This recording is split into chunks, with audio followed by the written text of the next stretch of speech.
sini saya Bayu Prasetyo Wibowo akan menjelaskan poin A, yaitu tentang visi, misi, dan tujuan marketplace kelompok kami. Yang pertama yaitu visi dari marketplace kelompok kami, yaitu menjadi perusahaan yang profesional, terkemuka, dan bermanfaat bagi masyarakat. Untuk misi, yang pertama, maju sebagai penyedia barang dan jasa yang memiliki produk bermutu tinggi, tim yang kompeten, serta peduli terhadap lingkungan sosial. Yang kedua, menjadikan kepuasan konsumen sebagai prioritas utama. Yang ketiga, menyediakan barang dengan standar yang berkualitas dan harga terjangkau. Untuk tujuan, di sini ada 2 tujuan. Yang pertama, memperoleh suatu keuntungan dan pendapatan dari usaha mandiri yang didirikan untuk mensejahterakan pemilik dan tenaga kerja. Yang kedua, menjadi toko online yang selalu memberikan kepuasan bagi pelanggan dengan menjamin keaslian barang yang dibeli serta pengiriman yang relatif aman dan cepat. Selanjutnya, di sini saya akan menerangkan poin E, yaitu aspek sumber daya manusia. Tentu peran atau jenis pekerjaan apa yang dibutuhkan dalam mensupport usaha adalah pegawai. Pegawai di sini untuk kelompok kami ada 4 anggota. Yang pertama Ayu Agustin, kedua saya sendiri Bayu Prasetyo Wibowo, ketiga Fahril Wujud, dan keempat Ade. Masing-masing pegawai di sini, masing-masing anggota kelompok berperan penting untuk mensukseskan, memajukan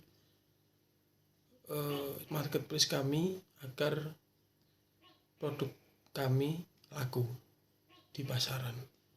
Meskipun memang sudah usaha apa aja yang kita lakukan, mungkin masih dianggap kurang maksimal. Mungkin banyaknya kendala. Untuk saat ini kan kami dan tim masih menjadi baru di marketplace, membuat marketplace seperti ini.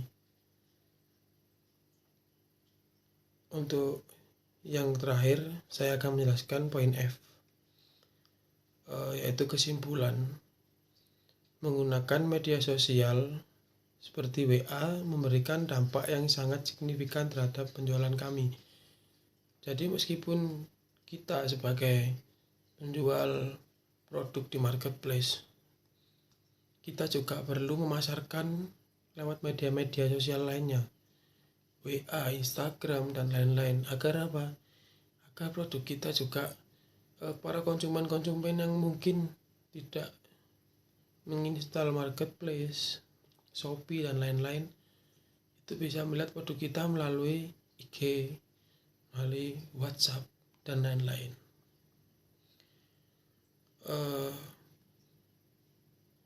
Memang saat ini untuk promosi yang kita gencar-gencarkan yaitu paling gencar itu lewat WA kelompok kami. Jadi peran penting WA, promosi di story WA, mungkin broadcast di WA, menjadikan salah satu terobosan promosi kelompok kami. Sekian dari saya. Ya, saya di sini akan menjelaskan bagian B, yang dimana itu aspek strategi produk. Itu ada 6. Yang pertama, alasan pemilihan marketplace. Kelompok kami memilih memasarkan produk kami di online shop Shopee. Alasan kami memilih Shopee dikarenakan mayoritas Indonesia berbelanja online di Shopee, dan dari hasil analisa kami, beberapa toko yang melakukan penjualan online walaupun promosi dan berjualan di sosial media yang lain, mereka juga mempunyai toko di Shopee sehingga pembeli yang ingin membeli produk mereka dan ingin mendapatkan potongan harga kiriman atau biaya kirim dapat membeli di Shopee. Dan yang kedua, penawaran inti. Kelompok kami menjual lampu darurat. Kami menjual produk tersebut karena kami melihat tingginya angka permintaan terhadap lampu darurat. Kebutuhan konsumen ketika terjadinya mati listrik, yaitu awalnya lilin berubah menjadi lampu darurat. Dan yang ketiga, penawaran tambahan. Penawaran tambahan yaitu kami juga menawarkan bohlam lampu dikarenakan produk utama kami dijual terpisah dengan bohlamnya. Kami juga menawarkan lampu emergensi tipe lain yang kami ambil dari supplier lainnya sehingga konsumen dapat memilih lampu emergensi yang dibutuhkannya. Dan yang keempat, desain gambar atau konten. Kami memasukkan keterangan singkat terkait produk kami di dalam gambar produk untuk memudahkan konsumen mengetahui spesifikasi produk tersebut. Jika ingin lebih mengetahui dapat dibaca di bawah gambar yaitu spesifikasi produk. Dan yang kelima yaitu identifikasi pesaing. Ilun GoPro salah satu pesaing pasar kami karena toko tersebut lebih banyak pilihan produk yang bisa dibeli dibandingkan dengan toko Sinar Sakti kami.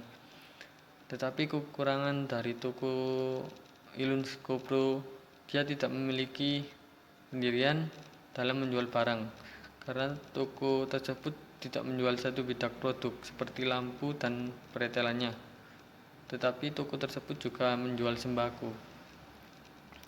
Begitu pula dengan Jian Shop, lebih banyak lagi produk elektronik yang mungkin diminati oleh customer, tetapi toko ini berbeda dengan toko yang di atas. Dia fokus untuk menjual satu bidang produk yaitu produk elektrikal. Yang selanjutnya, identifikasi peluang. Segmentasi kami yaitu mahasiswa.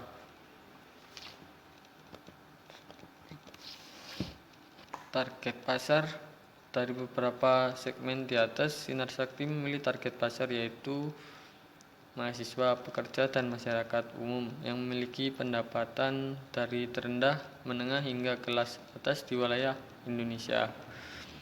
Dan yang terakhir, tentukan sasaran jangka panjang. Sasaran jangka panjang dari toko kami adalah yang pertama memiliki penjualan di atas 100 per bulan tiap produk. Dan yang kedua menjadi pelopor dalam penjualan alat elektronik terkhusus lampu emergensi. Yang ketiga memiliki karyawan tetap yang berkompeten. Saya akan menjelaskan poin C yaitu tentang aspek keuangan. Aspek keuangan, poin pertama yaitu biaya dikeluarkan per bulan. Pada bulan September, kami mengeluarkan biaya sebesar 95.000 itu untuk membuat desain logo toko, membeli bubble wrap, membeli lakban bening, dan membeli plastik polimer. Pada bulan Oktober, kami mengeluarkan biaya sebesar 10.000 itu untuk membeli kantong kresek hitam yang kami gunakan mengantar barang yang dipesan konsumen melalui media sosial yaitu WA. Pada bulan November, kami mengeluarkan biaya sebesar 49.000 itu untuk membeli kantong kresek motif. Kami membeli kantong kresek motif ini sebagai bentuk apresiasi kepada mereka yang membeli produk di toko kami. Kami menggunakan kantong kresek bermotif terima kasih itu untuk mengungkapkan rasa terima kasih kami kepada mereka. Poin kedua yaitu break-even point. Break-even point ini adalah pembagian total dari pengeluaran 3 bulan di atas dibagi dengan asumsi keuntungan. Jadi total biaya 140.000 dibagi 2.475.500. Break even point kami sebesar 0,622. Pada poin ketiga, yaitu tentukan strategi penentuan harga, kami menggunakan 3 metode, yaitu markup, penentuan harga break-even point, dan berdasarkan pesaing. Kami menggunakan markup itu metode sederhana yang menentukan harga jual berdasarkan harga pokok yang kemudian dikalkulasikan dengan beberapa jumlah tertentu. Kalau penetapan harga break-even point yaitu seperti yang di atas, menetapkan harga jual berdasarkan dengan total biaya pengeluaran dan hasil yang diterima secara keseluruhan. Jika berdasarkan pesaing, kami menganalisis pesaing kami, mengidentifikasikan pesaing kami, kelemahan dan kelebihannya, sehingga kami dapat menentukan harga, apakah kami akan mengambil harga di atas mereka atau menurunkan harga, apakah kami mengambil harga lebih rendah dari mereka. Pada poin keempat, kami menentukan harga inti dan harga tambahan. Harga produk inti kami yaitu listrik emergency fitting lampu dan lampu LED 3 watt itu berdasarkan distributor pertama yaitu kakak dari salah satu kelompok kami, sedangkan produk tambahan itu berdasarkan distributor kenalan saya. Jadi kami memix dari 2 distributor, dan mereka ini kami motif dari kami nih membantu menjualkan produk mereka di marketplace dan sosial media. Jadi mereka memberikan kami harga yang berdasarkan harga pokok atau harga jual mereka, dan mereka memasarkan kami ini mengambil untung berapa. Jadi penentuan harga ada di kami. Nah, kalau Kak dan saya berasal dari Kalimantan, sehingga saya menjual produk-produk ini di Kalimantan, dan saya menentukan harganya ini karena memikirkan beberapa faktor seperti biaya pengiriman dari Jawa ke Kalimantan, sehingga harga jual di Kalimantan lebih mahal dibandingkan Jawa. Nah, poin kelima, laporan keuangan online, yaitu di marketplace. Marketplace itu kami jual di Shopee, dan hasil penjualan kami hanya terjual 1 buah, dan itu di bulan November. Daftarnya gambarnya itu ada di lampiran. Selain di marketplace, kami juga menjual di WA. Nah, pada bulan September itu kami berhasil menjual listrik emergency sebanyak 3 buah dan 1 set listrik emergency, yaitu listrik emergensinya beserta bohlam 3 watt. Jumlah pendapatan di bulan September itu 107.000. Pada bulan Oktober kami berhasil menjual di Jawa sebanyak 2 set listrik emergency, di Kalimantan sebanyak 3 set listrik emergency, 2 listrik emergency, 1 lampu LED 7 watt, dan 3 lampu LED 5 watt. Jadi jumlah pendapatan kami di bulan Oktober itu adalah 352.000.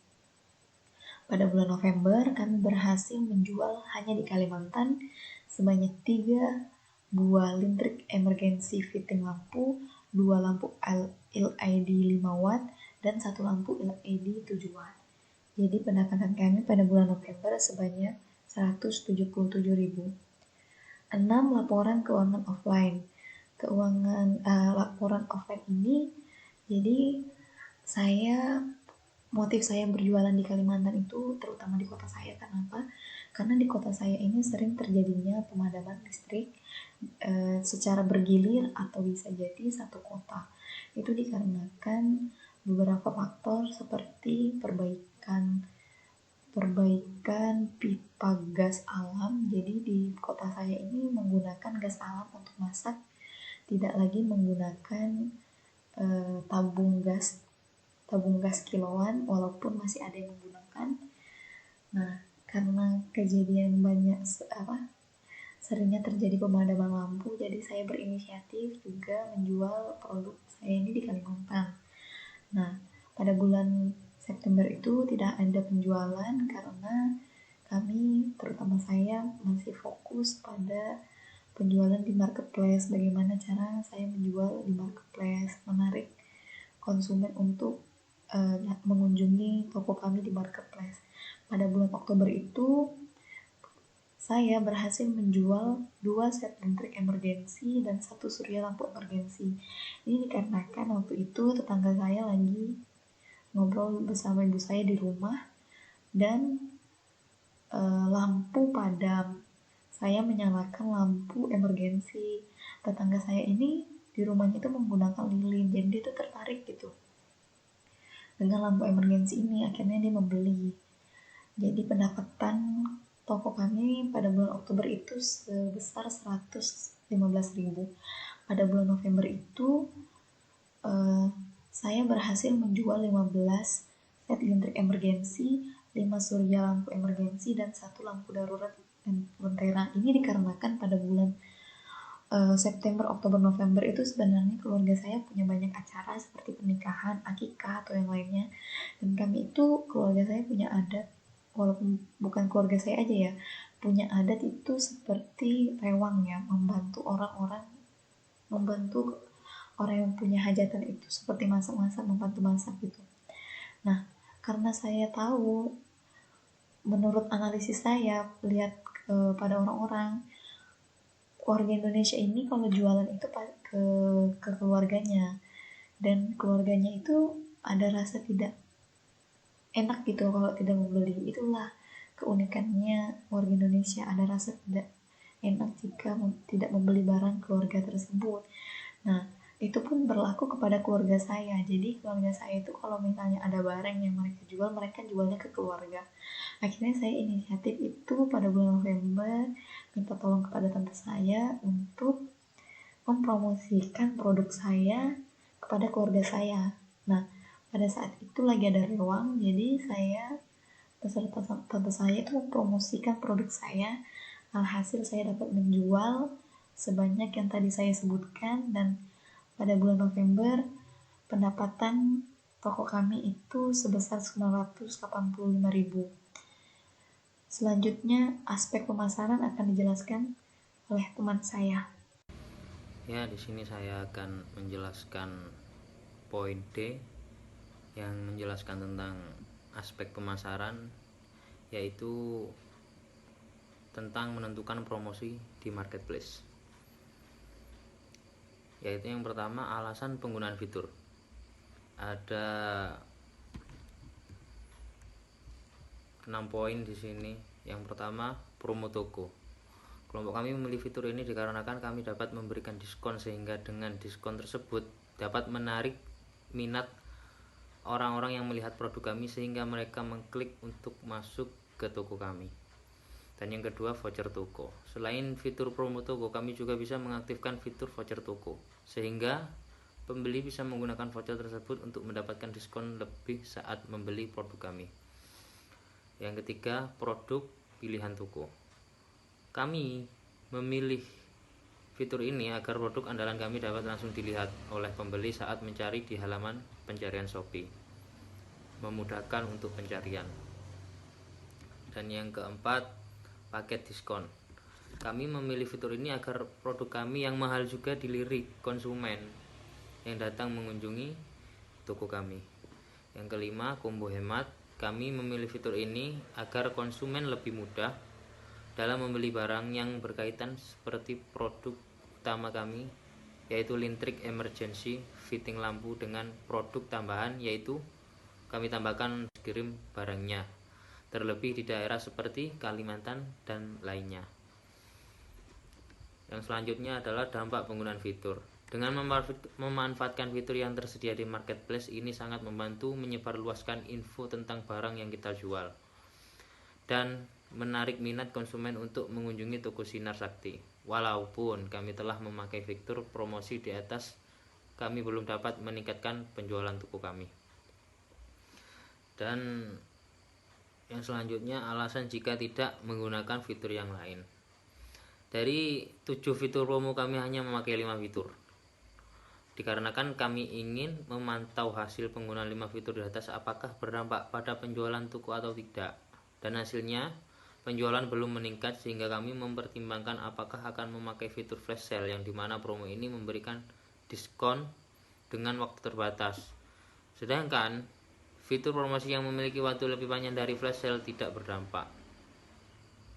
Dan yang kedua, yang selanjutnya, cara menentukan promosi selain di marketplace. Yang pertama, jenis media promosi yang dipilih. Dan kelompok kami itu memilih media selain Shopee itu yaitu di WA. Kelompok kami lebih cenderung menggunakan WA kalau seandainya tidak memakai Shopee. Yang kedua adalah screenshot media promosi selain marketplace. Gunaannya, menurut kelompok kami, promosi melalui WA sangat efektif. Dikarenakan, walaupun di saat kami promosi produk kami dengan mencantumkan link Shopee, tetapi konsumen lebih tertarik memesan melalui WA. Dikarenakan masih satu daerah. Dan mungkin agar lebih gampang dan tidak rumit. Penilaian saya untuk saudari Ayu Agustin itu orangnya sangat bertanggung jawab atas bagian pekerjaannya yang sudah dibagikan, dan dia sangat berperan penting di kelompok kami.